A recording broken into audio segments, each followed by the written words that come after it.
Selamat malam. Siapa yang sudah hadir malam hari ini? Belum ada yang datang. Sebentar nih, mau dites dulu, dilihat dulu.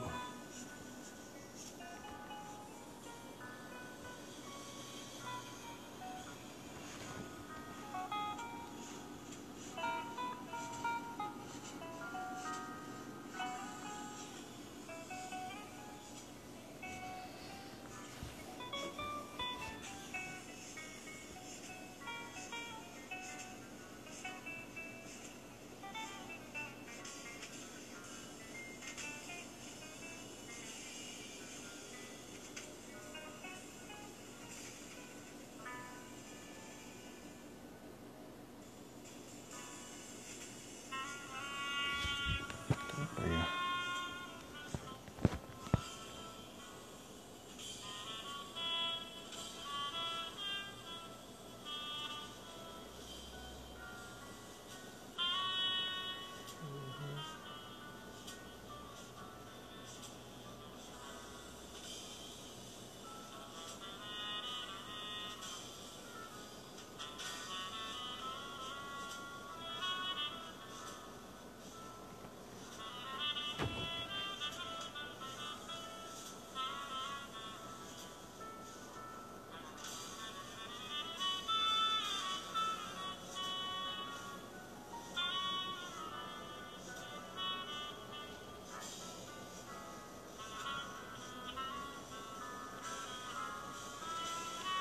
Halo, selamat malam.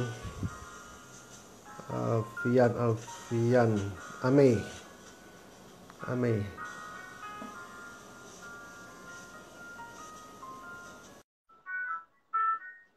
Ya, selamat malam, Ame. Apa kabar? Ini saya baru siap-siap. Saya masuk. Lalu gimana caranya ya? Kok terbalik ya? Ame kok nggak bisa ikut ini ya? Nggak bisa ikut apa layarnya? Baru Ame sih yang datang.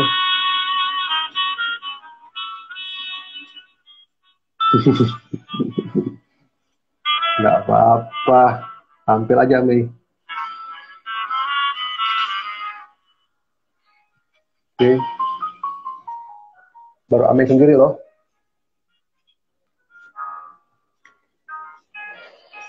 Ya. Tampil aja Ame ya.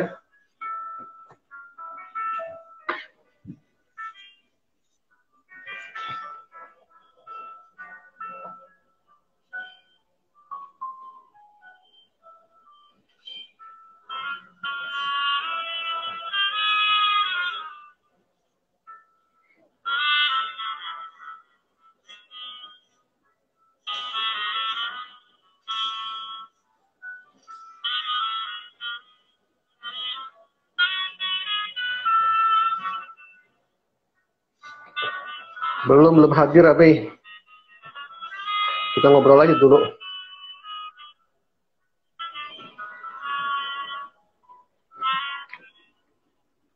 Kalau Instagram tuh kayak gini ya.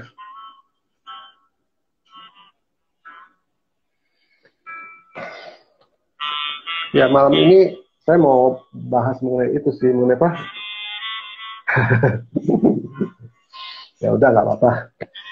Mau bahas masalah ini, Ame, apa cakra, hubungan cakra dengan kesehatan. Gitu. Ini selamat malam, siapa? Hidayat Felix. Ya, selamat malam juga Putri. Putri apa kabar? Ya. Malam ini kita mau bahas sedikit masalah mengenai hubungan cakra dengan kesehatan. Sudah beberapa, tadi ada Putri, ada Hidayat Felix, Wardina belum datang, Mbak Wardina belum datang. Hai juga Putri. Sudah mandi kan? ya. Kita langsung aja kali ya ke pembahasan karena agak sedikit panjang, takutnya nggak keburu. Dan kalau memang ada pertanyaan yang mau diajukan, bisa ditulis aja di situ, nanti ditanyakan. Selamat malam, Agustin Eti. Ya, selamat malam. Semuanya apa kabar? Sekali lagi, saya mau ulangin bahwa malam hari ini kita mau bahas masalah mengenai hubungan cakra dengan kesehatan. Nanti saya akan singgung juga mengenai bagaimana cara mendeteksi sebuah benda pusaka apakah mengandung kodam atau tidak secara awam. Kita tidak menggunakan pelafalan apapun juga, kita hanya menggunakan secara awam saja, karena semuanya bisa dilihat. Ya, selamat malam dengan Herman. Herman ya, apa kabar? Oke, jadi malam hari ini temanya adalah mengenai hubungan cakra dengan kesehatan. Ya. Zaman sekarang ini banyak orang sudah tahu apa itu cakra. Tetapi kalau saya perhatikan masih sedikit yang mengerti sebenarnya fungsi cakra itu seperti apa. Nah, sebelum kita masuk dalam pembahasan fungsi cakra, maka kita perlu tahu dulu nih, yang dimaksud dengan cakra itu sebenarnya apa sih, ya kan? Nah, cakra itu berasal dari bahasa Sanskerta. Kalau misalnya ada yang nggak ngerti, boleh tanya ya. Cakra itu berasal dari bahasa Sanskerta yang artinya sebenarnya adalah roda atau lingkaran. Ya. Jadi cakra ini menggambarkan sebuah tempat yang berisi energi dalam tubuh manusia. Nah, kalau dalam bahasa Indonesia, cakra ini kita kenal dengan sebutan titik meridian. Atau kalau dalam ilmu pengobatan Cina kuno, ini disebutnya sebagai titik akupunktur. Jadi cakra itu dengan titik meridian, dengan titik akupunktur itu sama. Hanya cakra itu bahasa Sanskerta, dari India bahasanya. Karena yang terkenal itu dari India sebenarnya. Nah, di dalam tubuh kita manusia nih, itu ada 365 titik akupunktur. Jadi hampir setiap saat ini ada titik akupunkturnya. Kalau pernah lihat tusuk jarum di Shinsei, ya, itu yang ditusuk adalah titik akupunkturnya. Nah, tetapi sebenarnya dari 365 titik akupunktur ini, itu bisa diringkas di dalam 7 cakra utama di tubuh kita. Yang kita kenal dengan nama ada cakra dasar, cakra seks, kemudian ada cakra pusar, cakra dada, cakra tenggorokan, cakra ajna, dan cakra mahkota. Nah, ke-7 cakra ini mewakili ke-365 cakra yang ada pada tubuh kita. Nah, dengan melihat warna cakra, maka kita bisa tahu apakah tubuhnya dalam keadaan sehat atau tidak, fisiknya sehat atau enggak. Kemudian fisik mentalnya juga apakah sehat atau tidak. Bentar ya, saya gabung ini.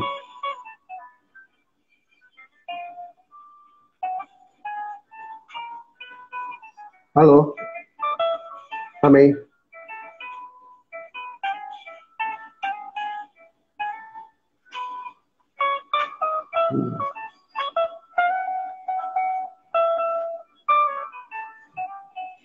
Ya, kita lanjut ya. Nggak bisa, Mei. Kita lanjut, tadi sampai di mana? Di dalam tubuh kita ada 365 cakra, dan 365 titik cakra ini diwakili oleh 7 cakra utama yang tadi disebutkan. Nah, dengan memperhatikan warna cakra ini, kita bisa lihat kesehatan fisik atau mental dari seseorang. Apakah orang itu sehat atau enggak, itu bisa kelihatan dari warna cakranya. Ya. Misalnya gini, cakra dasar, ini warnanya apa? Cakra dasar itu warnanya merah. Letaknya di mana cakra dasar? Nggak apa-apa, Mei. Tenang aja. Ya, cakra dasar itu letaknya ada di antar tulang ekor dengan kemaluan.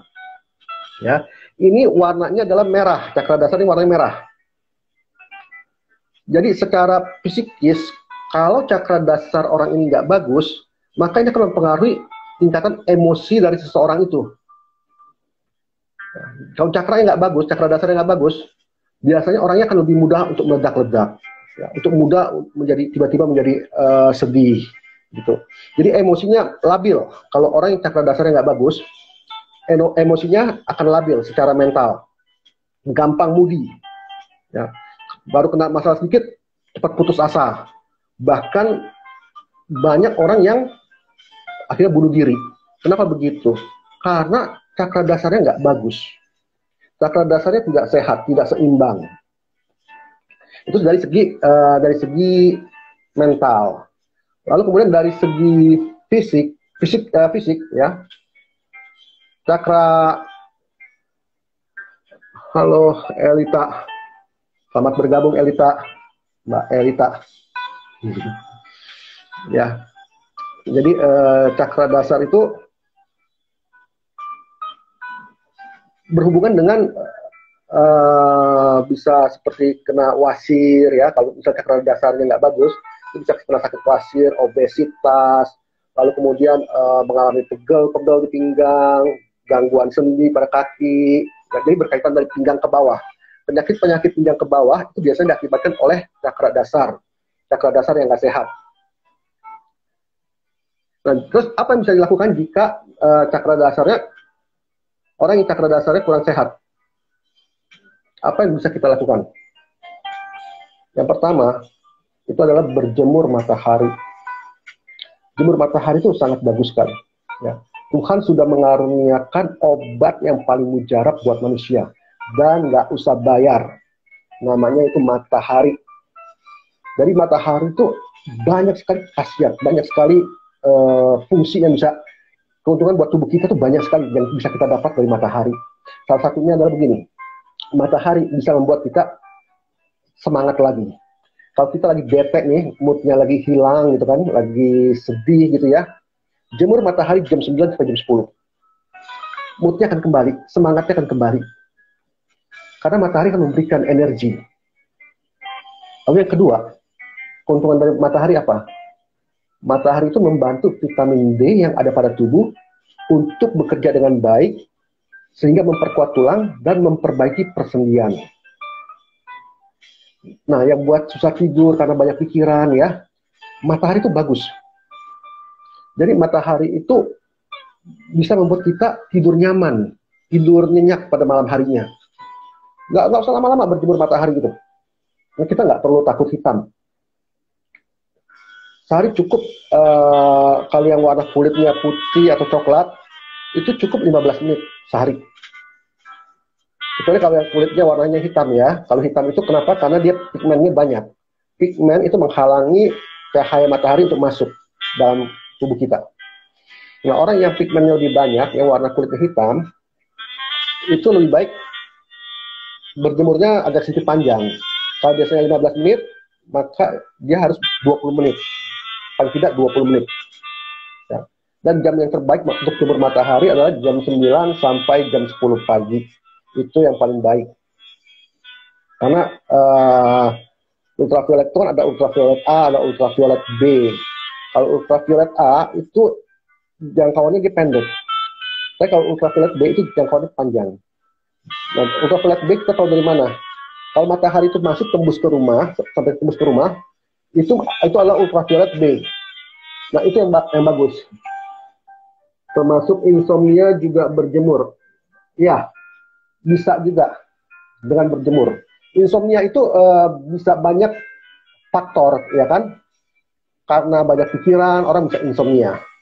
Ya, dengan berjemur matahari, maka pikirannya akan dirilekskan. Bisa dirilekskan. Sehingga malamnya bisa tidur dengan nyenyak.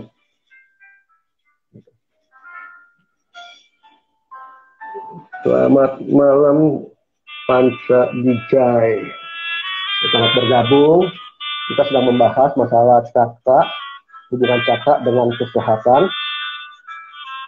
Jadi kita sudah sampai di cakra dasar, bahwa kalau orang yang cakra dasarnya kurang baik, sangat dianjurkan untuk berjemur matahari. Ya. Lalu kemudian apalagi kalau orang yang cakra dasarnya kurang baik, khususnya untuk wanita ya, hindari kopi atau teh. Kenapa? Karena kopi itu menyerap cairan dalam tubuh, sehingga mempercepat terjadinya osteoporosis. Terutama pada usia-usia memasuki masa menopause. Ya. Lalu kemudian selanjutnya apa lagi? Olahraga. Orang yang cakra dasarnya memang kurang baik, dianjurkan untuk berolahraga. Ya, terima kasih Panca Wijay. Kasih jempol. Ya.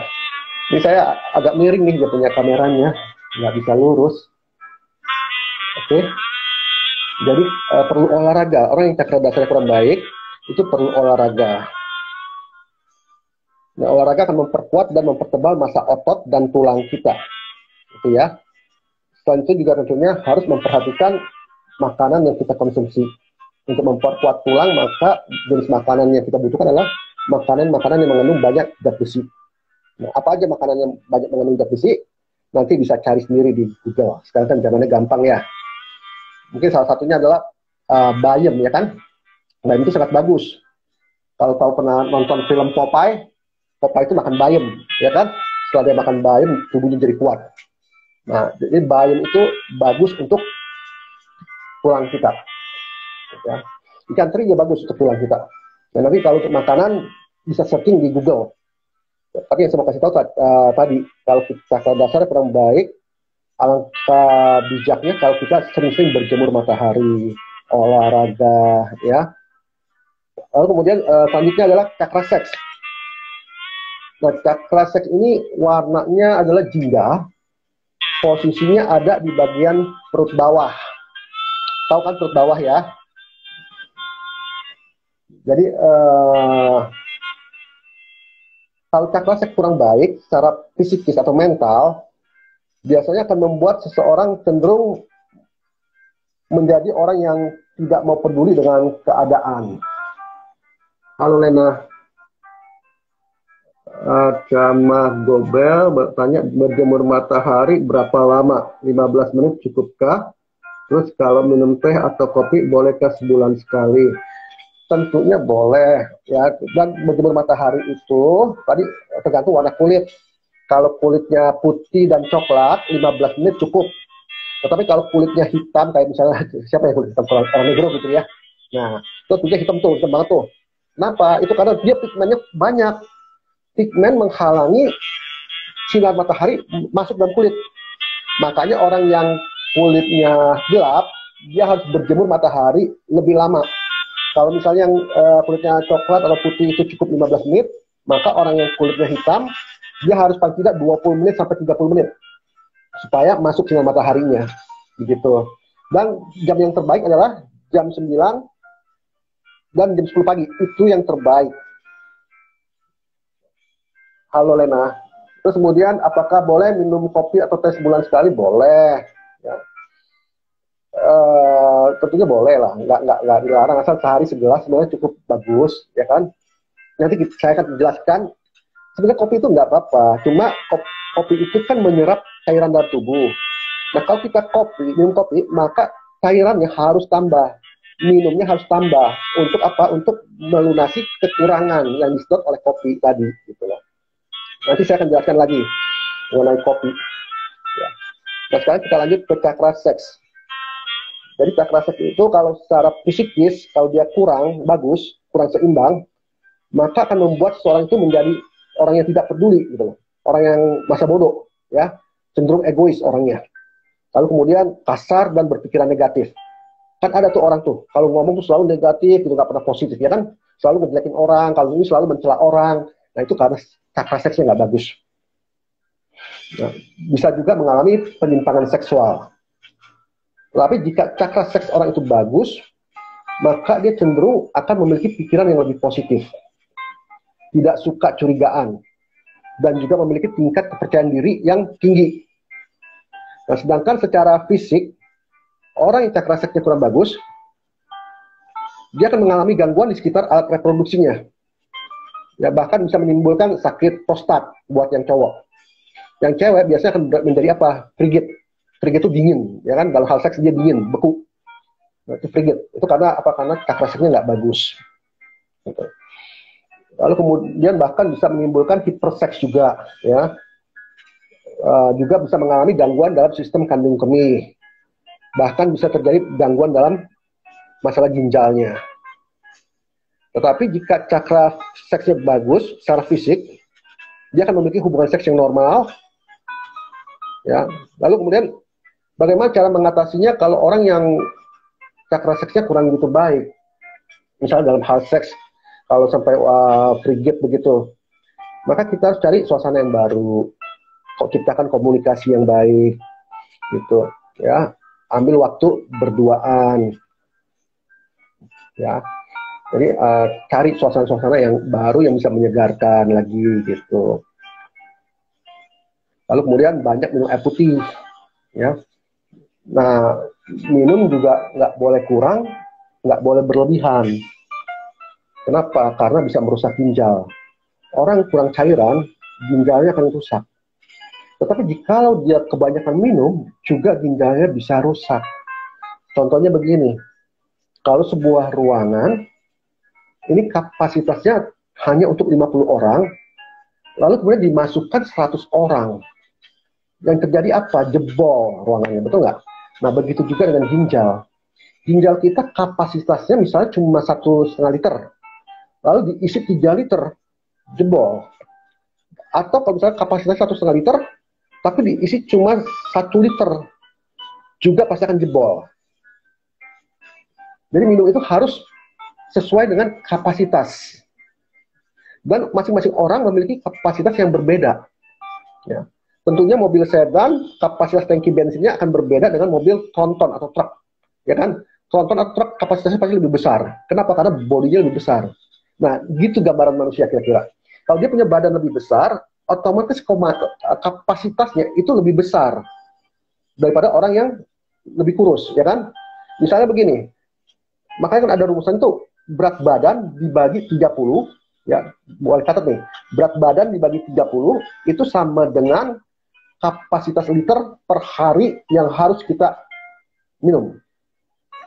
Contohnya begini, kalau misalnya berat badannya 60 kilo, maka 60 dibagi 30, hasilnya adalah 2 liter per hari. Nah, kalau orang yang berat badan 80 gimana? Apakah bisa minumnya sama dengan orang yang berat 60? Nggak bisa. Kalau 80 dibagi 30, maka hasilnya kurang lebih sekitar 2,5 liter per hari. Ya kan? Nah, begitu juga orang yang beratnya badannya 40. Dia nggak sama dengan kapasitas yang beratnya 60. Jadi minum itu harus pas. Jadi ini rumusnya, berat badan dibagi 30 itu sama dengan jumlah liter per hari yang harus kita minum. Nah, kalau buat cowok, kalau yang cakra seksnya kurang bagus, saran saya coba konsumsi tomat. Buah tomat itu sangat bagus untuk mencegah prostat. Jadi tomatnya itu dipotong, terus kemudian dioseng. Oseng itu nggak digoreng, beda ya. Oseng itu minyaknya cuma sedikit aja, dioseng, baru dimakan. Nah, itu bisa mencegah prostat. Oke. Kita lanjut yang ketiga, cakra pusar ya. Tadi kan cakra dasar, cakra seks, cakra pusar. Nah, cakra pusar letaknya di mana? Cakra pusar letaknya ada di 2 jari di bawah pusar. Jadi misalnya pusar kita ukurannya 2 jari gini. Nah, ini cakra pusarnya ada di sini. Gitu. Cakra pusar warnanya itu kuning. Ya. Kalau cakra pusarnya tidak baik, maka secara psikis akan memiliki kecenderungan untuk bersikap iri hati. Orang yang cakra pusarnya nggak baik, orangnya irian. Lalu kemudian punya rasa malu yang berlebihan, sukar untuk puas, sulit bersyukur, sering murung, lalu kemudian mudah membenci, dan memiliki rasa takut atau rasa kurang aman. Ini orang yang cakra pusarnya kurang baik. Tapi jika cakra pusarnya baik, maka dia dapat mengubah yang negatif menjadi positif. Ya, dia akan memiliki rasa aman, bergaul dengan siapapun dia tenang, dia tahu bahwa orang ini nggak ada yang mau jahatin dia, gitu kan? Dia percaya dengan orang, lalu kemudian nggak pernah mengeluh, selalu gembira dan punya kepercayaan diri yang kuat. Ini kalau cakra pusarnya baik secara mental. Sedangkan secara fisik, kalau cakra pusarnya tidak baik, dia kan banyak mengalami masalah dalam pencernaan. Dan biasanya mudah terkena diabetes. Karena apa? Karena metabolisme tubuhnya tidak optimal bekerja. Nah, yang saya mau kasih tahu gini, diabetes itu adalah ibu dari segala penyakit loh. Kalau orang kena diabetes, dia bisa kena penyakit macam-macam lagi. Kenapa? Karena diabetes itu kan gula, ya kan? Gula ini kalau dia banjir dalam darah, diabetes itu gula yang banjir dalam darah kan? Nah, karena kalau darahnya itu gula, maka darahnya akan mengental. Ketika darahnya mengental, ini akan memicu penyakit lain lagi. Bisa memicu kolesterol, bisa memicu darah tinggi, bisa memicu asam urat, ya. Semua itu dari mana? Dari diabetes, dari gula. Karena gini, kalau darahnya kental, maka dia akan cenderung membuat plak pada arteri darah. Lalu kemudian ketika plaknya semakin menumpuk dan menyempit pada arteri, maka aliran darah itu kan nggak normal. Ya, aliran darah mungkin bisa bekerja dia seperti air itu kalau kita semprot begitu, kalau dia nggak normal kan ser gitu kan. Nah, itu yang menciptakan darah tinggi. Dan plaknya ini menciptakan kolesterol. Jadi yang namanya diabetes, kolesterol darah tinggi ini temenan pasti. Kalau orang kena diabetes pasti kena darah tinggi, pasti kena kolesterol. Nah, kalau si darah ini kenceng terus semprotnya, lalu kemudian akhirnya si plak ini terlepas, plak itu bisa terlepas juga kalau terdorong oleh darah yang kenceng. Dia terlepas, jalan, dan menyumbat di otak, maka yang jadi apa? Stroke. Nah, ada yang stroke tetap, ada yang stroke sementara. Stroke sementara itu maksudnya gini, dia nyumbat, lalu kemudian dia lepas lagi. Itu stroke sementara. Tetapi kalau dia terus berjalan lagi dan dia nyumbat di jantung, maka jadi gagal jantung. Kalau dia nyumbatnya di ginjal, itu gagal ginjal. Nah, itu semua dari mana? Dari diabetes. Jadi diabetes itu sangat-sangat berbahaya sekali. Nah, itu penting buat kita menyeimbangkan cakra-cakra dalam tubuh. Kita harus memperkuat dan memperlebar jalur-jalur cakra kita.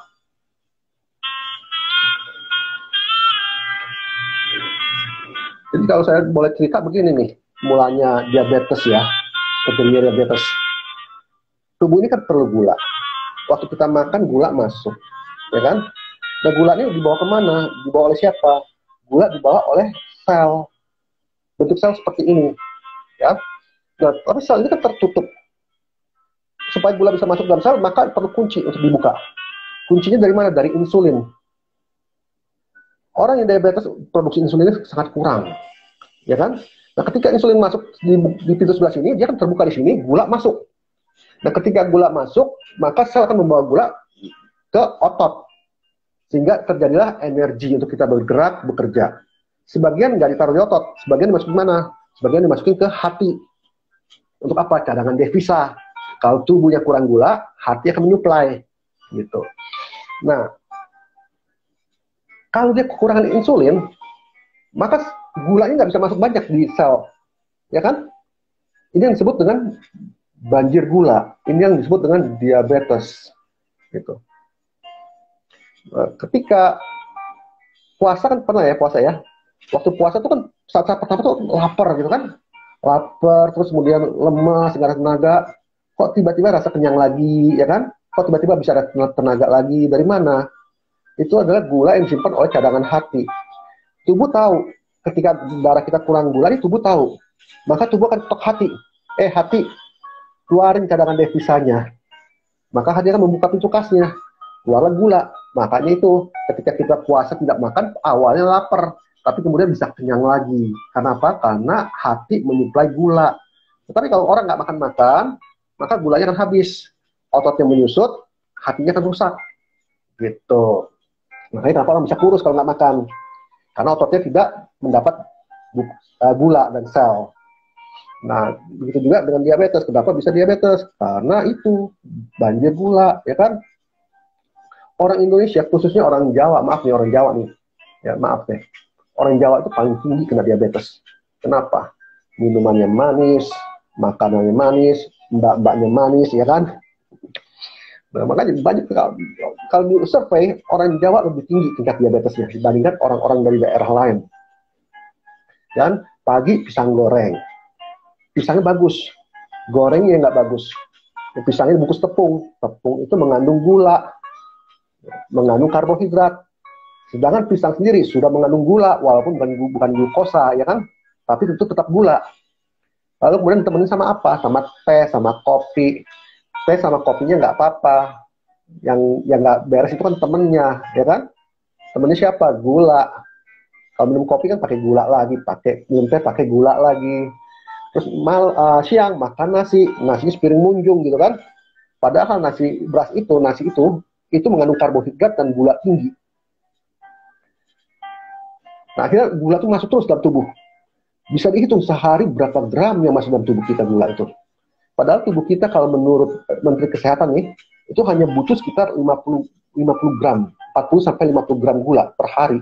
Atau sekitar kurang lebih 4 sendok makan per hari itu.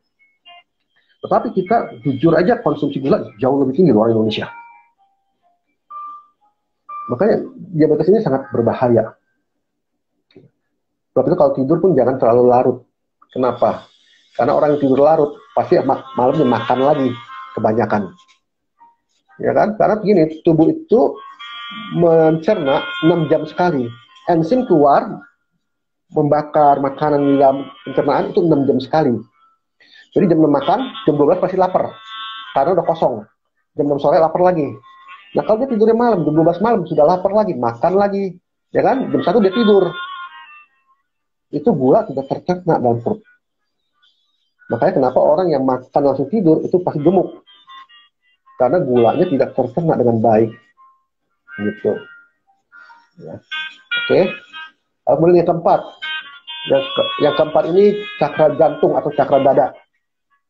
Nah, cakra dada ini warnanya hijau. Ya, terletaknya di mana? Letaknya ada di tengah-tengah dada sini, tengah-tengah dada nih. Ini cakra dada atau cakra jantung di sini. Orang yang cakra jantungnya kurang baik biasanya akan cenderung menjadi egois, sombong, ya, rakus, fanatik, munafik. Biasanya itu karena cakra dadanya tidak baik. Sedangkan cakra jantung yang baik itu akan membuat seseorang lebih mudah mengasihi orang lain, lebih mudah berempati terhadap sesama.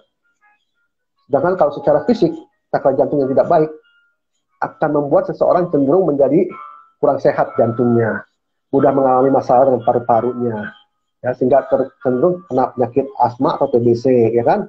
Bisa juga mengalami bocor katup, ya, dan masalah kardiovaskular lainnya. Sebab itu cakra jantung yang kurang baik jangan selingkuh. Kenapa? Karena selingkuh memperlemah jantung, ya kan? Datang ke rumah selingkuhannya dak dikejar, jantung bisa putus.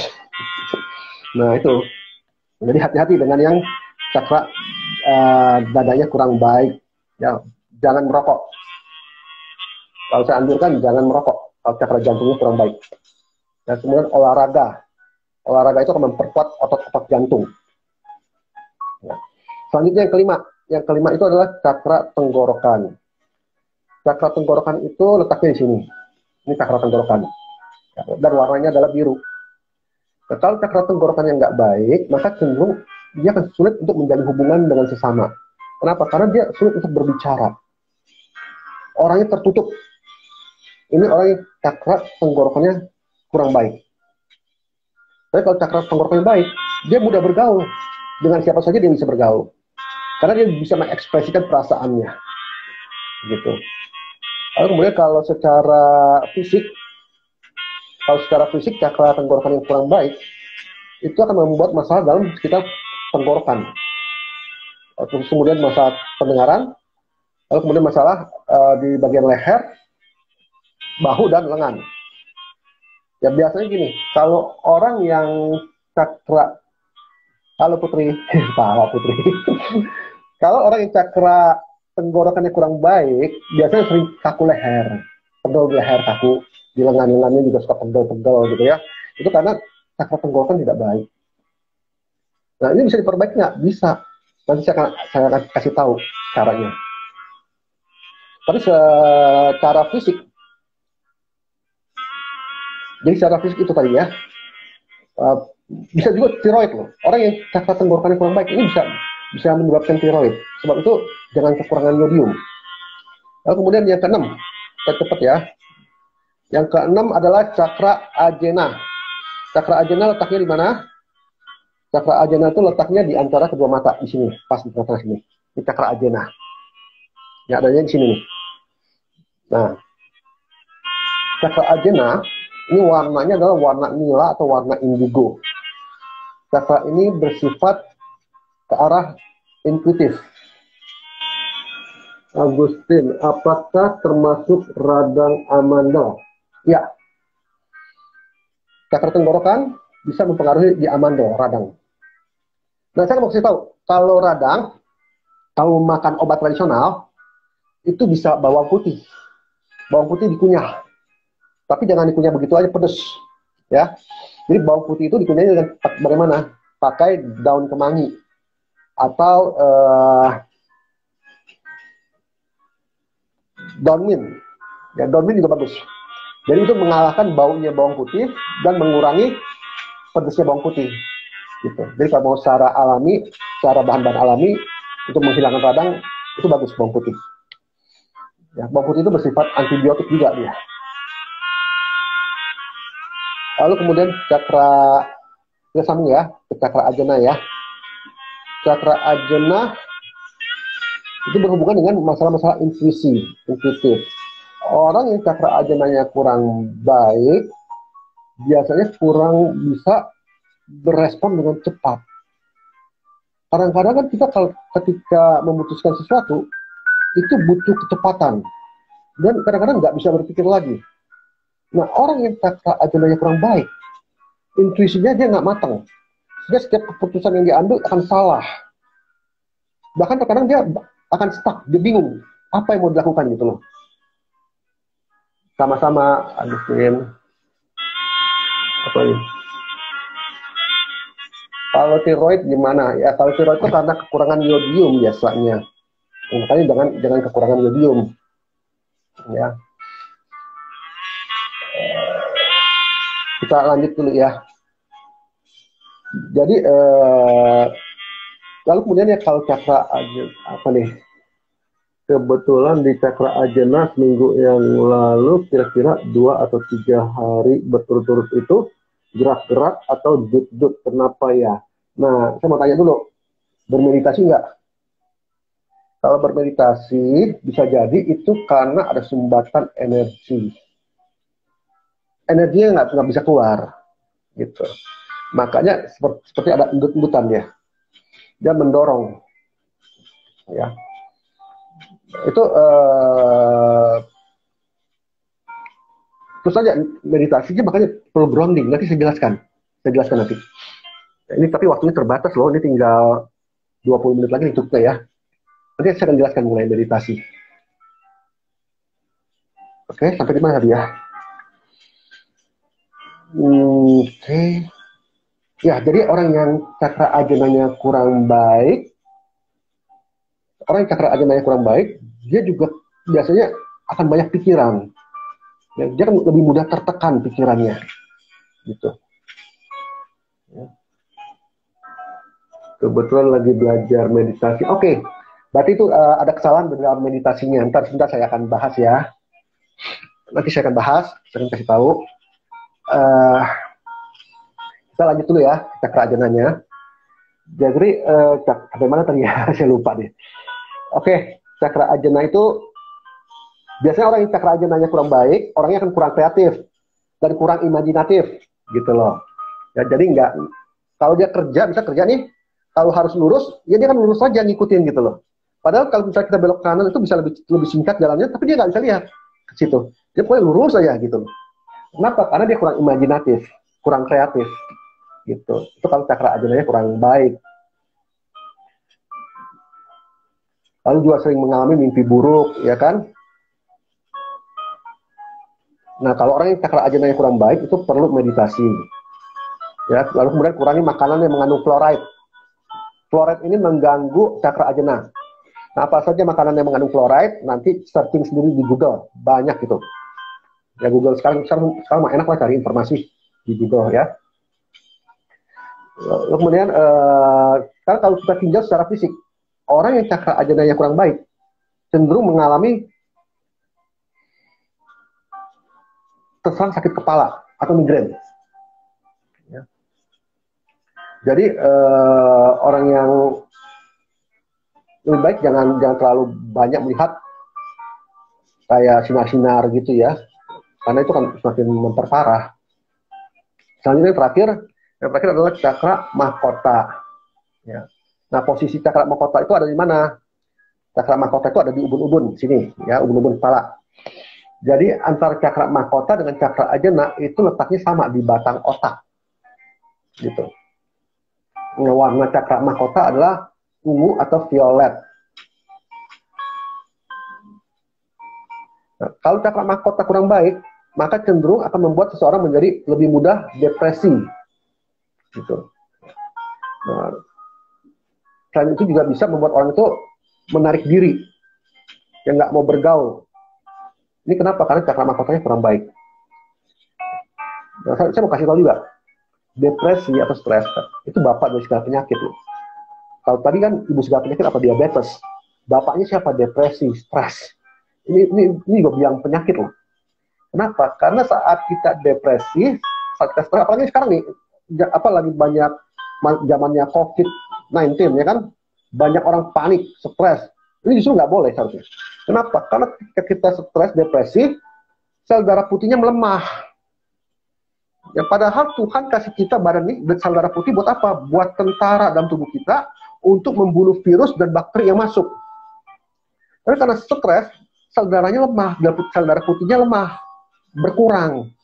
Makanya itu orang gampang sakit. Orang yang stres bisa aja kena ke sakit mah lah, ke sakit asam lambungnya, ya kan? Kemana-mana. Kenapa? Karena itu sel darah putihnya tidak bekerja dengan baik.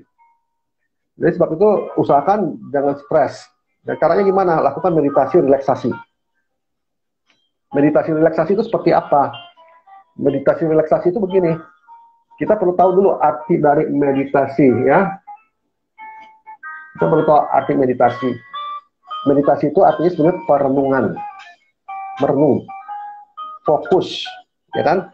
Nah, fokus kemana? Fokus pada napas.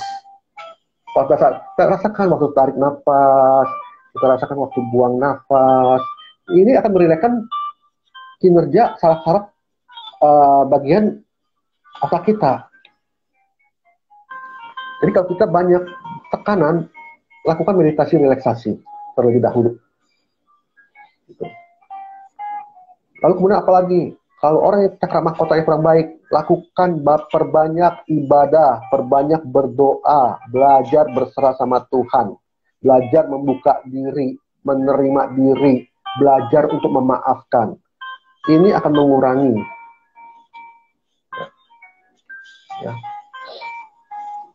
Nah, itu mengenai cakra tadi kan, ada 7 cakra dasar, cakra minor tuh. Itu disebut cakra minor yang mewakili seluruh cakra dalam tubuh kita. Kalau 7 cakra minor kita sehat, maka tubuh kita akan sehat semuanya. Karena kita perlu tahu bahwa manusia itu kan terdiri dari tubuh, roh, dan jiwa. Ya. Tubuh yang sehat dapat dari mana? Olahraga, makan makanan yang benar. Lalu kemudian roh sehat dari mana? Dari ibadah. Ya. Perbanyak mendekatkan diri kepada Tuhan, maka roh kita akan sehat. Nah, kalau jiwa bagaimana? Jiwa itu dapat dari meditasi. Meditasi memberikan ketenangan, maka jiwa kita akan menjadi sehat. Jadi ketiga ini harus seimbang. Ya, terutama meditasi cakra, supaya cakra kita menjadi kuat dan seimbang. Ya. Nah, seperti tadi pertanyaannya siapa tadi? Arca Magobel ya. Tadi kan kenapa nyut-nyutan gitu kan, di cakra ajna ini ada dorongan gitu kan. Karena gini, saya mau tanya, waktu meditasinya melakukan grounding nggak? Meditasi, sebelum meditasi, harus selalu melakukan grounding. Grounding itu membuang energi negatif yang ada dalam tubuh. Ya, kita bisa buang ke bumi, kita bisa buang ke atas. Jadi ini yang pertama perlu kita lakukan, grounding dulu. Supaya jangan sampai ada sumbatan-sumbatan. Itu semua meditator yang melakukan praktek dengan tanpa bimbingan, biasanya kebanyakan salahnya di situ. Nah, ya kan, tidak melakukan grounding kan, kebanyakan salahnya di situ. Ya, semua meditator yang tidak dibimbing pasti nggak pernah melakukan grounding. Jadi grounding itu sangat penting sekali. Sebelum kita melakukan meditasi, 2 menit grounding. Buang semua energi negatifnya supaya nggak ada sumbatan. Karena kalau tersumbat di cakra mahkota nih nanti nih, ini yang ada sakit kepala loh.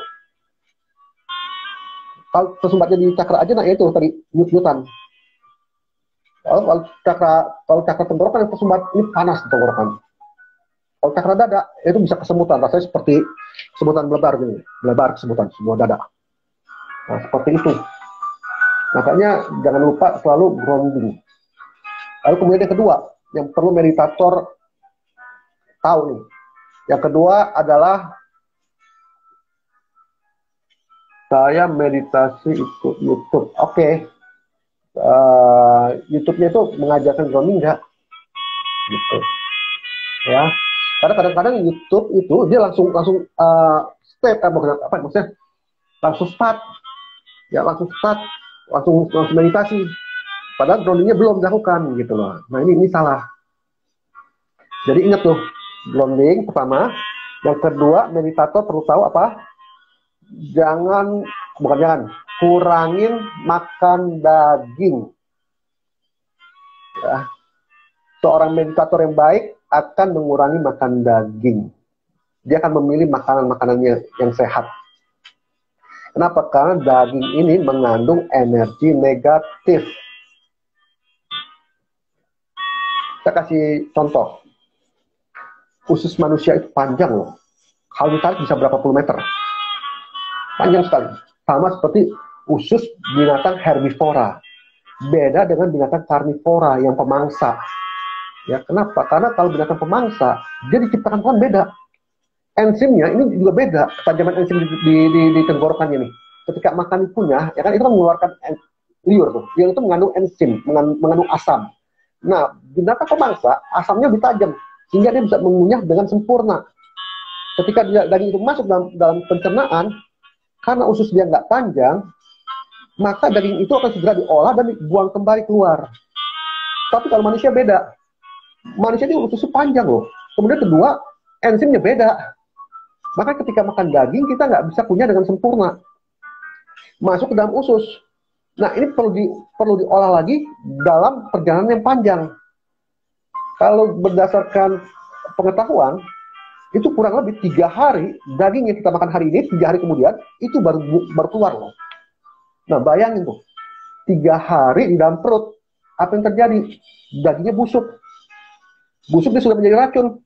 Dibawa oleh darah ke otak. Ya kan? Nah, ini yang membuat kita emosinya menjadi labil.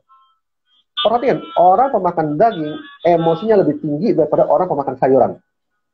Betul nggak? Coba deh perhatiin, survei dah.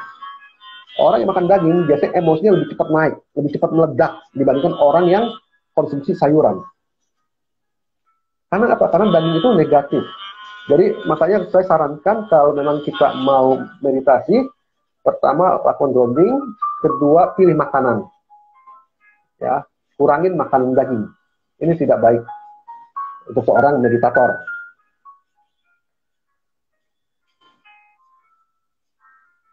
Nah, jadi pengetahuan tentang cakra ini sebenarnya berkembangnya dari mana? Dari belahan bumi timur.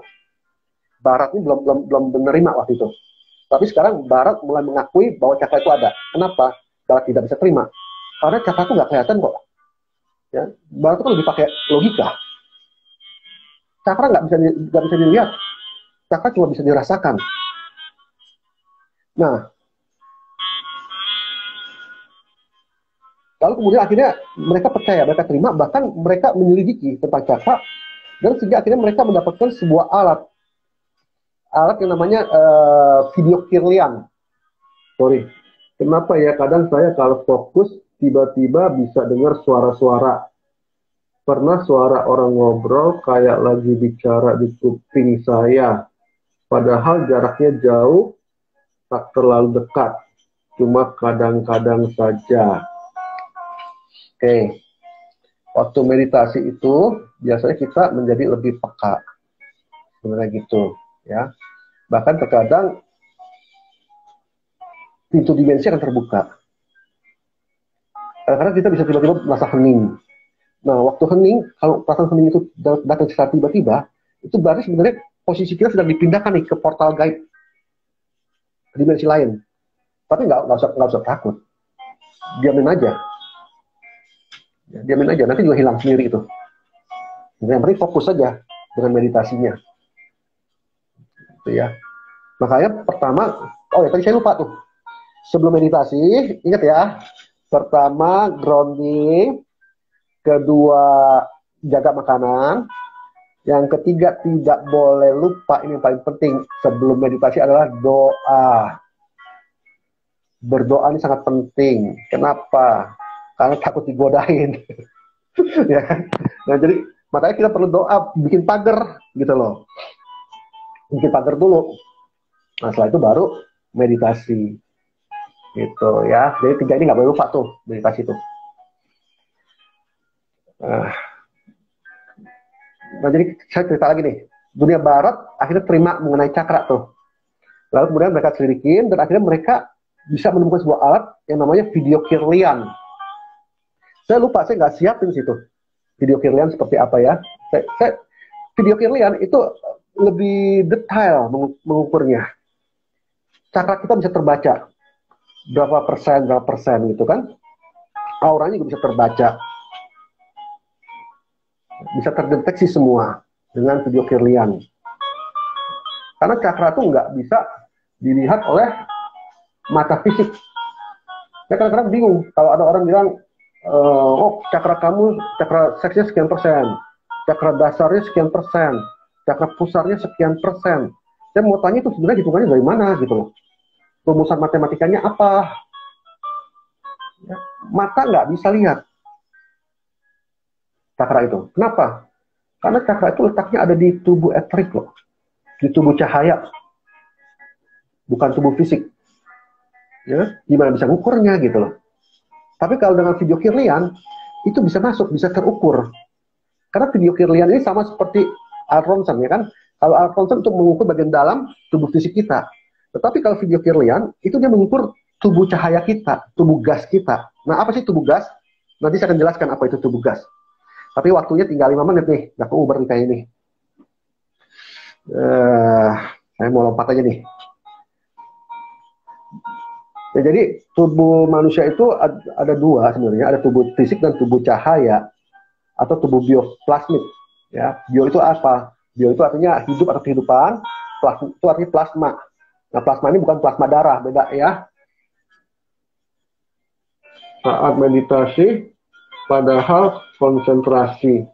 Kenapa tiba-tiba bisa seperti hilang kesadaran, seperti akan tertidur. Jadi saya langsung terbangun mendadak. Kenapa bisa hilang kesadaran seperti akan tertidur? Itu memang kalau kita belum terbiasa meditasi begitu awal-awal. Makanya meditasi awal itu nggak usah lama-lama. Meditasi awal itu cukup 5 menit. Ya, mulai 5 menit aja. Kita bertahap naik, gitu. Saya juga ngalamin seperti itu dulu, pertama kali meditasi. Setiap kali duduk, bentar kemudian kok kayak tidur gitu kan, kaget bangun lagi. Ya itu memang perlu dilatih kayak gitu. Ya, latih. Oke.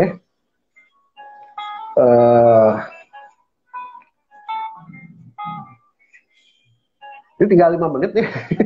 nggak habis bahannya. Ya. Jadi seperti itu. Ada pertanyaan lagi nggak? Saya jawab pertanyaan aja deh. Tinggal 5 menit. Tapi saya mau kasih tahu gini loh. Tubuh manusia itu mengandung medan energi elektrik ya.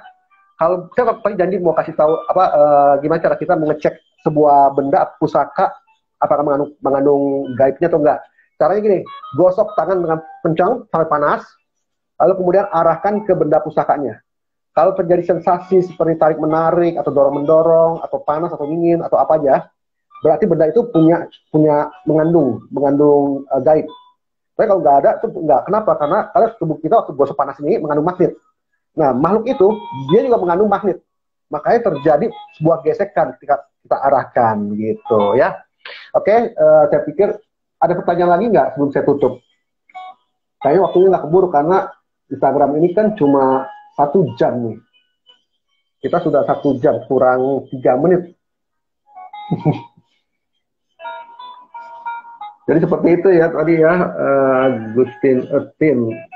Ya, kenapa bisa tertidur ya karena itu cuma karena tubuhnya belum terbiasa saja.